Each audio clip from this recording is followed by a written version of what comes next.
ସପ୍ତଦଶ ଅଧ୍ୟାୟ। ସୁତ ଉବାଚ। କହନ୍ତି ସୁତ ସୁଧ ମନେ, ଶୁଣ ସକଳ ମୁନି ଜଣେ। ସେ ରାଜା ସରସ୍ୱତୀ କୂଳେ, ବିଜୟ ଚତୁରଙ୍ଗ ବଳେ। ସେ ରାଜା ଋଷି ପରୀକ୍ଷିତ, ତେଜକି ପ୍ରକାଶେ ଆଦିତ୍ୟ। ତକ୍ଷଣେ ସରସ୍ୱତୀ କୂଳେ, ପଶିଲା ଗ ମିଥୁନ ବେଳେ। ଦେଖିଲା ରାଜରୂପ ଶିରୀ, ଲୁହାର ଯଷ୍ଟି କରେ ଧରି। ସ୍ୱଭାବ ତାର ଶୁଭ୍ର ଦେହୀ, କପଟ ବେଶେ ସଜ ହୋଇ। ସର୍ପର ପ୍ରାୟ ଘର ନାଦେ, ଯଷ୍ଟି ପ୍ରହାରେ ତର ପାଦେ। ସ୍ୱଭାବେ ଅକଇ ଚରଣ, ପ୍ରହାର କରେ ପୁନ ପୁନ। ତାର ପ୍ରହାରେ ସେ ବିକଳେ, ଲୋଚନ ଅଶ୍ରୁ ଜଳ ଗଳେ। କମ୍ପଇ ଘନ ଘନ ଦେହି, ମୂତ୍ର ପରିଶ ଉତ୍ସର୍ଗଇ। ତାର ପ୍ରହାରେ ଧେନୁ ନାଦେ, ସ୍ଥିର ନୁହଁଇ ଚାରି ପାଦେ। ବଛା ବିହୀନେ କୃଷ୍ଣ ଦେହି, ଜୀବ ସେ ଭଜନ ଇଚ୍ଛଇ। ତାର ନିକଟେ ରଥ ଯାଇ, ସୁବନେ ଅଳଙ୍କୃତ ହୋଇ। ଅନାଇ ବୃଷଭ ବଦନ, ଗଭୀର କମଳ ବଚନ। ବାଣ ଆରପି ଧନୁର୍ଗଣେ, ପୃଚ୍ଛଇ ପ୍ରହାର କରଣେ। ରାଜା ବଚ। କାହୁଁ ଆଇଲୁ ତୁ ପୁରୁଷ, କହ ତୋହର ନାମ କିସ। ମୋର ଶରଣ ନର ଲୋକ, ଏହାକୁ କରୁ ତୁ ନିରେଖ। ଦୁର୍ବଳ ପ୍ରାଣୀଙ୍କୁ ତୁ ବଳେ, ପ୍ରହାରୁ ବଳିୟାର ଛଳେ। ବିଦେଶେ ରାଜରୂପ ହେଉ, ନଟର ପ୍ରାୟ ଜନମ ହଉ। କହେ କେବଳ କାରଣ, ଦେଖ ମୋହର ଧନୁର୍ବାଣ। ଦେଖ ଅର୍ଜୁନ ସଙ୍ଗ କରି, ନିଜ ଭୁବନ ଗଲେ ହରି। ତୁ ତ ସ୍ୱଭାବେ ଅରକ୍ଷିତ, ପ୍ରାଣୀଙ୍କୁ କରୁ କିମ୍ପା ହତ। ପ୍ରାଣ ସତ୍ୱରେ ଅବହେଳା, ନିଶ୍ଚୟ କାଳ ତ ପୂରିଲା। ପୁଣି ବୃଷଭ ମୁଖ ଚାହିଁ, ସଭ୍ରମ ଚିତ୍ତେ ପଚାରଇ। ତୁ ବୃଷ ମୃଣାଳ କମଳ, ଏକଇ ପାଦ ତ ଚଞ୍ଚଳ। ତିନି ଚରଣେ ତର ଥିଲା, କହ କି ହେତୁ କେଣେ ଗଲା। କେଉଁ ଦେବତା କହ ତୁହି, ମାୟାରେ ବୃଷରୂପ ହୋଇ। ଏକଥା ମତେ ବଡ଼ ଗୋରୁ, ମୋହର ମନ ଖେଦ କରୁ। ଦେଖ କୌରବ ବଂଶ ଭୁଜେ, ପରୀକ୍ଷିତ ମୋହର ରାଜେ। ପ୍ରାଣୀ ଲୋଚନୁ ଅଶ୍ରୁ ଜଳ, କେବେହେଁ ନ ପଡ଼ଇ ତଳ। ପୁଣି ସୁରଭି ମୁଖ ଚାହିଁ, ଆଶ୍ୱାସୀ ବାକ୍ୟ ପଚାରଇ। ତୁ ଧେନୁ କାନ୍ଦୁ କେଉଁ ପାଇଁ, ତୁ ତାହା କହ ମତେ ଫେଇ। ତୁ ଏବେ ରୋଦନ ନ କର, ମୁହିଁ ଖଳଙ୍କ ଦର୍ପହର। ମୁହିଁ ପାଳକ ଅଛି ଜଇଁ, ମୋର ପ୍ରଜାକୁ ଦୁଃଖ ନାହିଁ। ଯାହାର ରାଜ୍ୟ ପ୍ରଜା ବଳେ, ହିଂସା କରନ୍ତି ଦୁଷ୍ଟ ଖଳେ।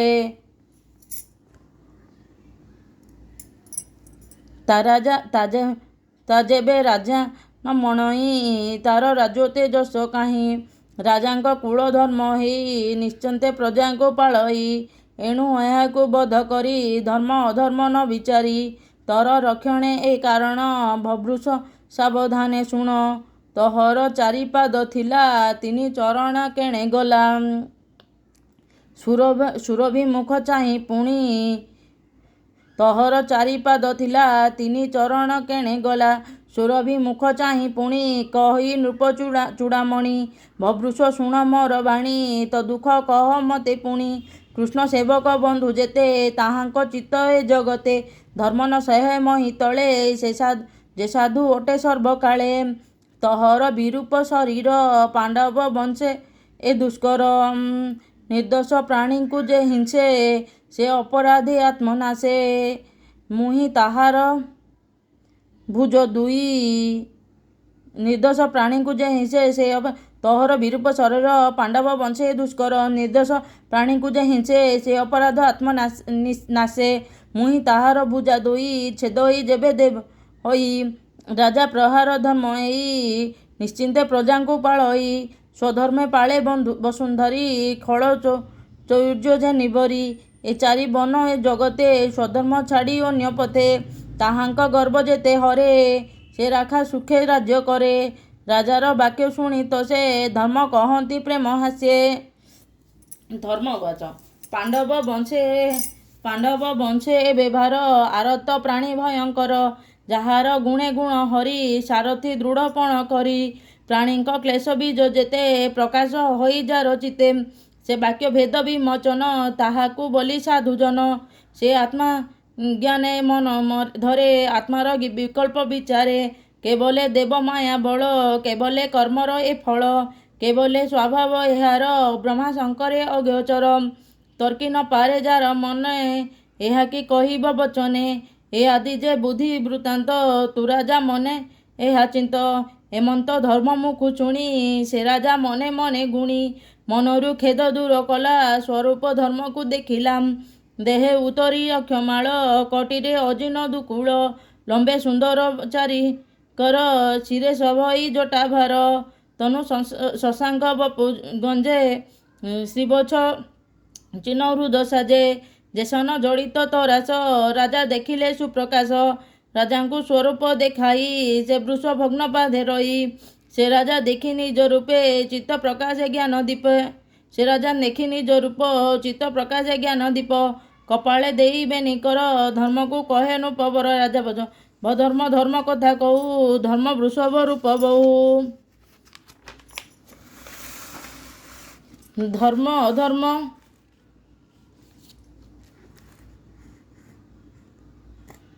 ଧର୍ମ ଅଧର୍ମ ଯେବା କରେ ଯେ ସେ ପ୍ରାଣୀ ଜୀବ ଥାଉ ମରେ ଦେଖ ମାୟାର ବ୍ୟଗଗତି କେ ଜାଣିପାରେ ଚିତ୍ତେ ଚିନ୍ତି ମନ ବଚନ ଅଗୋଚର ନିଶ୍ଚୟ ବିଚାର ମନର ତହର ଚତୁର ଚରଣ ପ୍ରଥମ ଯୁଗ ଆଭରଣ ତପ ଶୌଚ ଦୟା ସତ୍ୟ ଯେ ଯୁଗ ଅନୁରୂପେ କୃତ୍ୟ ସତ୍ୟର ସଙ୍ଗେ ତପ କଲା ଶୌଚ ତ୍ରେତାରେ ରହିଲା ଦ୍ୱାପର ଗଲା ଦୟା ସଙ୍ଗେ ମିଥ୍ୟା ରହିଲା କଳି ଯୁଗେ ତାପକୁ ସର୍ବନାଶ କଲା ଶୌଚ ସଙ୍ଗେ ସରିଲା ମନ ରହିଲା ଦୟା ବଳେ ଚରଣ ରହିଲା ନିଶ୍ଚଳେ ଏବେ ସେ ଅଛି ଏକ ପାଦେ ଏକଳି ଏହାକୁ ଆପଦ ଏବେ ସେ ଅଛି ଏକ ପାଦ ଏକଳି ଏହାକୁ ଆପଦ କଠୋର ତପ ଯେ ପାଳିବ ସେ ପ୍ରାଣୀ କୃଷ୍ଣଙ୍କୁ ପାଇବ ସେ ସତ୍ୟ ଯୁଗେ ସତ୍ୟ ଭାବ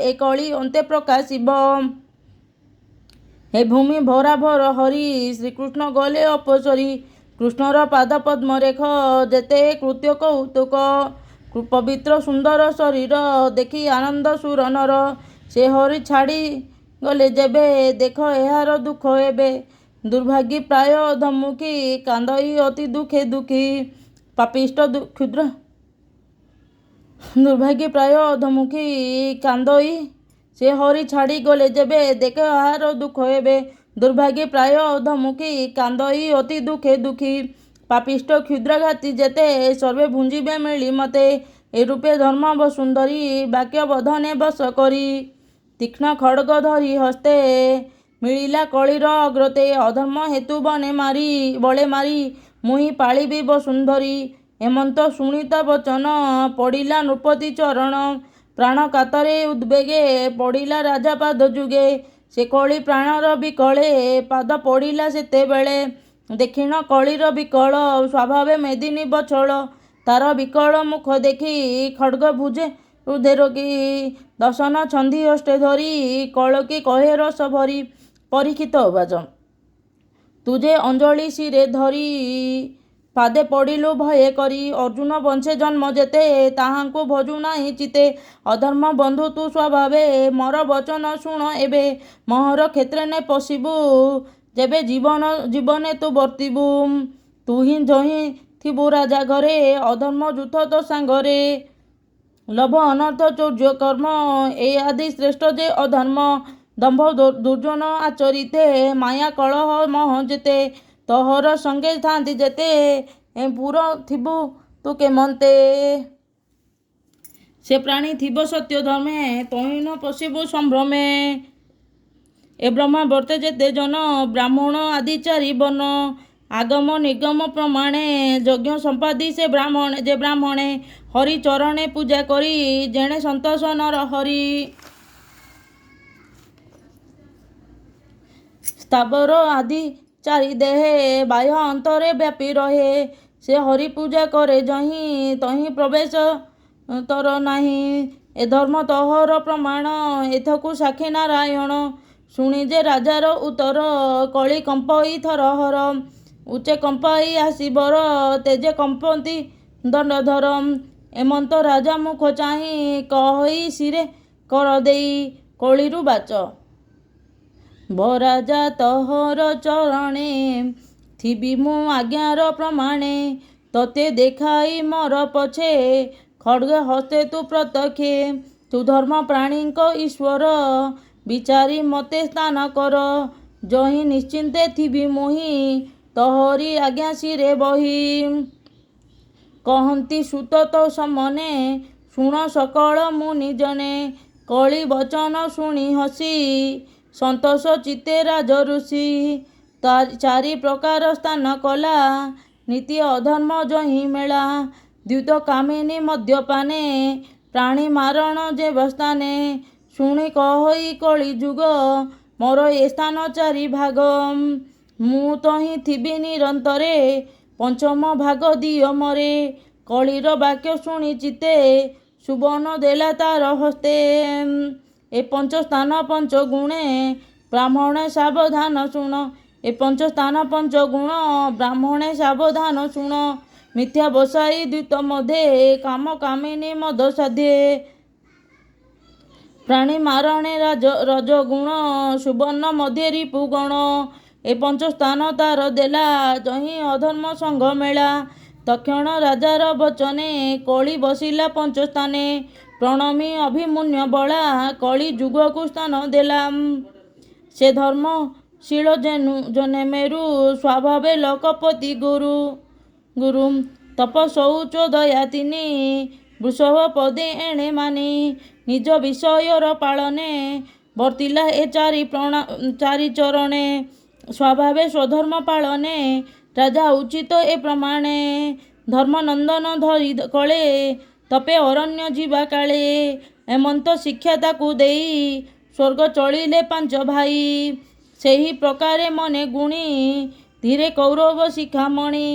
ହସ୍ତିନାପୁରେ ରାଜନୀତି ପ୍ରଜା ପାଳନେ ଚକ୍ରବର୍ତ୍ତୀ। ଏମନ୍ତେ ଅଭିମନ୍ୟୁ ସୁତ ପ୍ରଜା ପାଳନେ ସୁବିଦିତ। ଯାହାର ରାଜା ତୁମେ ଥାଇ ହରି ଭଜନେ ପାପ ଦହି। ସେ ହରି ଚରିତ ବିଶ୍ୱାସ କହଇ ଜଗନ୍ନାଥ ଦାସ। ଇତି ଶ୍ରୀମଦ୍ଭାଗବତେ ମହାପୁରାଣେ ପରମହଂସ୍ୟା ସଂହିତାୟାଂ 82 ପ୍ରଥମ ସ୍କନ୍ଧେ କଳି ନିଗ୍ରହ ନାମ 17 ଅଧ୍ୟାୟः।